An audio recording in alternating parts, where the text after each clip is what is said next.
یہ سال 1979 کی بات ہے کہ جب ایران کے اندر فائنلی انقلاب کامیاب ہو چکا تھا۔ ایران کی سڑکیں خوشی منانے والے لاکھوں لوگوں سے بھری پڑی تھیں، اور اس ایرانی انقلاب کے جو لیڈر تھے روح اللہ خمینی، کہ جو پچھلے کئی سالوں سے اپنے ہی دیش ایران سے باہر زندگی گزارنے پر مجبور تھے، وہ بھی ایران اب واپس آ چکے تھے، اور ہزاروں بلکہ لاکھوں کی تعداد میں ایرانی لوگوں نے اکٹھا ہو کر ان کا استقبال کیا تھا۔ مگر ساتھیوں، یہاں پر دلچسپ بات یہ ہے کہ ہزاروں قربانی کے بعد آنے والے اس انقلاب کی جتنی زیادہ خوشی ایران کے عام لوگ منا رہے تھے یا ایران کے لیڈرز منا رہے تھے، اتنی ہی خوشی یا اس سے بھی کہیں زیادہ خوشی ایک اور بھی انسان تھا کہ جو دنیا کے کسی اور علاقے میں بیٹھ کر منا رہا تھا۔ یہ انسان کوئی اور نہیں بلکہ فلسطینیوں کے سب سے مشہور لیڈر یاسر عرفات تھے۔ یاسر عرفات صرف انقلاب کے کامیاب ہو جانے کی خوشی ہی نہیں منا رہے تھے، بلکہ وہ تو اس انقلاب کا کریڈٹ بھی لے رہے تھے۔ اور ویسے دیکھا جائے تو اس بات میں کافی حد تک سچائی بھی تھی، کیونکہ ہم پچھلی ویڈیوز میں جان چکے ہیں کہ انہوں نے محمد رضا پہلوی کے خلاف جدوجہد کرنے والے جو انقلابی لوگ تھے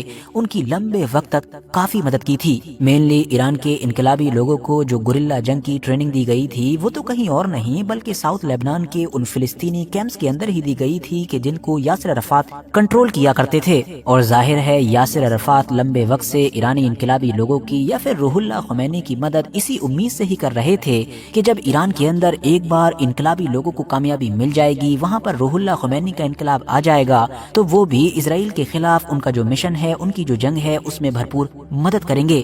تو اب جب انقلاب آ چکا تھا تو ظاہر سی بات ہے یاسر عرفات نہ صرف کریڈٹ لے رہے تھے بلکہ خوشی سے پھولے نہیں سما رہے تھے، اور اب ان کی بس ایک ہی خواہش تھی کہ جتنا جلدی ممکن ہو سکے وہ خود ایران پہنچ جائیں۔ انہوں نے ایران جانے کا ارادہ کر بھی لیا، مگر ظاہر ہے کہ یہ 1979 کی بات ہو رہی ہے کہ جب انقلاب آ تو گیا تھا مگر سسٹم ابھی پوری طریقے سے بدلا نہیں تھا۔ تو یاسر عرفات کو یہ خطرہ بھی ستا رہا تھا کہ کہیں ایسا نہ ہو کہ ایران کی خفیہ ایجنسی کو پتہ چل جائے اور یاسر عرفات کے ایران پہنچتے ہی وہ ان کو گرفتار کر لے۔ اسی چیز کو نظر میں رکھتے ہوئے یاسر عرفات نے اس دور کے جو سیریا کے حکمران تھے حافظ الاسد مطلب بشار الاسد کے فادر، ان سے مدد مانگی، اور پھر انہی کے ہی اس جہاز میں ایران جانے کا فیصلہ کیا کہ جو راشٹرپتی کا جہاز ہوا کرتا تھا۔ اس جہاز میں ان کے ساتھ وہ محمود عباس بھی تھے کہ جو آج کل پیلسٹینین اتھارٹی کے لیڈر ہیں اور جو اس دور میں کافی جوان ہوا کرتے تھے۔ اب یاسر عرفات جب ایران پہنچے تو ان کا بڑا ہی زبردست استقبال ہوا، مگر ہاں یہاں پر یہ بات بھی یاد رکھنے والی ہے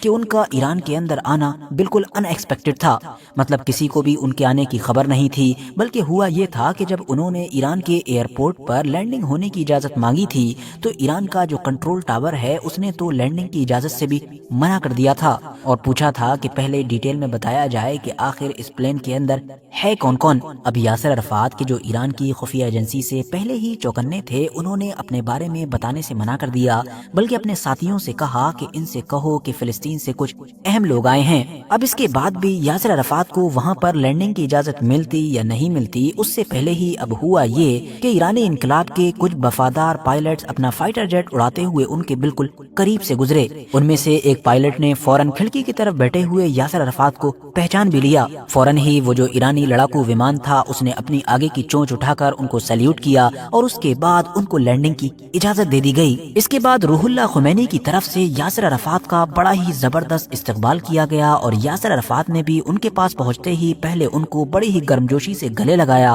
اور فوراً ہی پھر ان کے گال پر ایک بڑا ہی موٹا کس دیا، اور پھر یاسر عرفات نے روح اللہ خمینی سے کہا کہ دیکھیے فلسطین کا انقلاب ایران کے اندر آ بھی چکا ہے۔ اس کے بعد دونوں ہی لیڈرز نے ایران کی عام عوام کے سامنے خطاب کیا، اور یہ خطاب سن کر پھر ایران کے عام لوگوں کی جو بھیڑ تھی اس نے بھی زور زور سے نعرے لگانے شروع کر دیے کہ امروز ایران فردہ فلسطین، امروز ایران فردہ فلسطین، جس کا مطلب یہ تھا کہ آج ایران ہے تو کل فلسطین کا نمبر ہے۔ آسان زبان میں کہیں تو ان کے نعروں کا مطلب یہ تھا کہ آج ایران کے اندر تو ہم آخرکار کامیاب ہو ہی چکے ہیں، اب اگلا نمبر فلسطین کا ہے۔ روح اللہ خمینی کی یہ جو نئی انقلابی حکومت تھی، اس نے اس ایمبیسی کو کہ جو پہلے اسرائیل کی ہوا کرتی تھی اب فلسطینی ایمبیسی میں بھی بدل ڈالا، مطلب وہاں پر اب فلسطین فلسطین کے جو یاسر عرفات تھے ان کی PLO کا جھنڈا لگا دیا گیا تھا۔ یاسر عرفات کو ایران کی عوام میں ایک ہیرو کے طور پر ٹریٹ کیا جا رہا تھا اور وہ ایک ہیرو کے طور پر وہاں پر ایران کی عام عوام سے خطاب بھی کر رہے تھے۔ اب یہاں پر غور کرنے والی بات یہ ہے کہ یہ مڈل ایسٹ کے اتہاس میں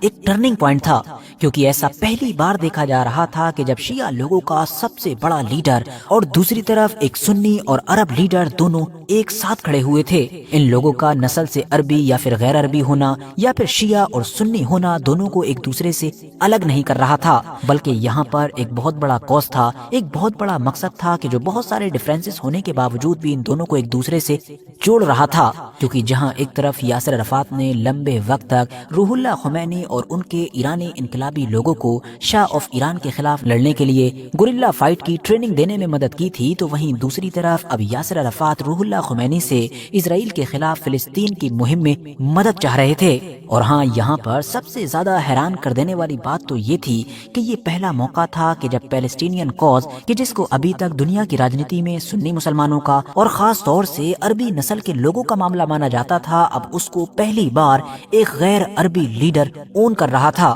مطلب فلسطین کو آزاد کرانے کی جو پوری مہم تھی کہ جس کو ابھی تک الگ الگ دور میں دنیا کے سامنے الگ الگ عرب لیڈرز لیڈ کرتے آئے تھے، اب اس کو پہلی بار ایران کا ایک لیڈر مطلب کہ روح اللہ خمینی لیڈ کرنے جا رہے تھے۔ اور یہی وہ چیز بھی تھی کہ جو ان دونوں کے بیچ ایک کولڈ وار کی وجہ بنی۔ جی ہاں، آپ لوگ بالکل صحیح سن رہے ہیں، ایک طرف تو یہ دونوں ایک دوسرے کے گلے مل رہے تھے، گال پر کس کر رہے تھے، نیچے کھڑی ہوئی جو عام پبلک تھی وہ خمینی اور عرفات کے نعرے لگا رہی تھی، مگر اندر ہی اندر اب ان دونوں کے بیچ ایک چھوٹے لیول پر ہی صحیح مگر کولڈ وار شروع ہو چکی تھی۔ اور اس کی جو مین وجہ تھی وہ یہ تھی کہ جہاں ایک طرف یاسر عرفات ایران کے اندر انقلاب کے کامیاب ہونے کا کریڈٹ لیا کرتے تھے اور یہ مانا کرتے تھے کہ اگر وہ ایرانی انقلابیوں کو اپنے کیمپس کے اندر گوریلا فائٹنگ کی ٹریننگ نہ دیتے تو شاید یہ ایرانی انقلابی لوگ ایران کے اندر ہزاروں سال پرانی بادشاہت کو ختم کرنے میں کامیاب نہیں ہو پاتے، تو وہیں دوسری طرف روح اللہ خمینی تھے جو یہ سوچ رہے تھے کہ انہوں نے ایران کے اندر یہ جو انقلاب کامیاب کیا ہے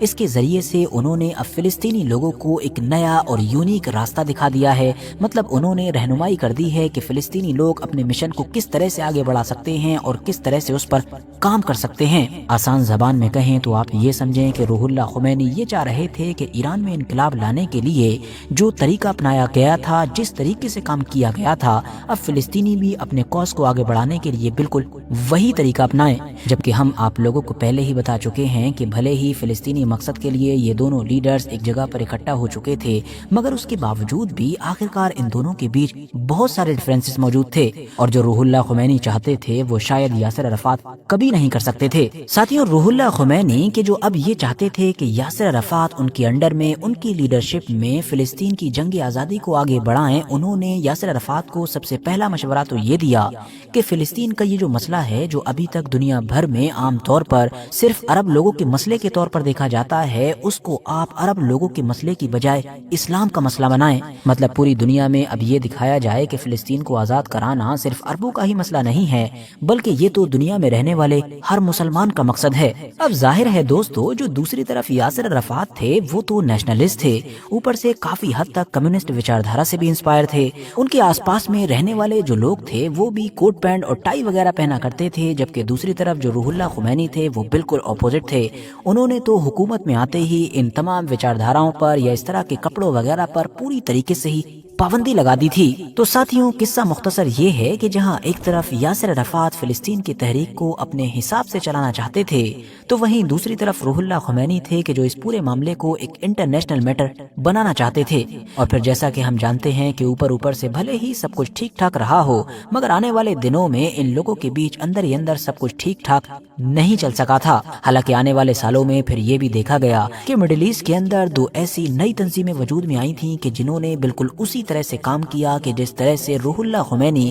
یا پھر علی خامنائی کا ایران چاہتا تھا۔ ان دونوں تنظیموں میں سے ایک تو ساؤتھ لیبنان میں ایکٹیو ایک شیعہ گروپ حزب اللہ تھا، جبکہ جو دوسری تنظیم تھی وہ دراصل فلسطین کا سنی گروپ حماس تھا، جن کے بارے میں ہم سبھی ہی اچھی طریقے سے جانتے ہیں کہ وہ لمبے وقت سے ایران کی سپورٹ سے اور ایران کی ڈائریکشن سے ہی کام کرتے آ رہے ہیں۔ اب یہاں پر دلچسپ بات یہ ہے کہ ایران کے اندر انقلاب تو آ چکا تھا، روح اللہ خمینی بھی فرانس سے ایران میں آ چکے تھے، مگر ابھی بھی ایران کے اندر حکومت پر ان کی پکڑ مضبوط نہیں ہو پائی تھی، بلکہ ایران کی سڑکوں پر تو ان کے خلاف کئی آوازیں تک اٹھ کھڑی ہوئی تھیں۔ ایران کی سڑکوں پر کلیئرلی دیکھا جا سکتا تھا کہ ان کے خلاف ان کے ہی لوگوں کی طرف سے بغاوت ہو چکی ہے۔ مگر سوال یہ ہے کہ ایران کی سڑکوں پر اس دور میں روح اللہ خمینی کے خلاف کھڑے ہونے والے یہ باغی کون تھے، اور وہ لوگ کون تھے کہ جنہوں نے پہلی بار مرگ امریکہ، مرگ اسرائیل، مطلب death to America, death to Israel کا وہ نعرہ دیا تھا کہ جو آج بھی ایران کے اندر سنائی دیتا ہے۔ اور آخر اس دور میں ایران نے ایسا کون سا عجیب و غریب اور ہلا دینے والا قدم اٹھا لیا تھا کہ جس کی وجہ سے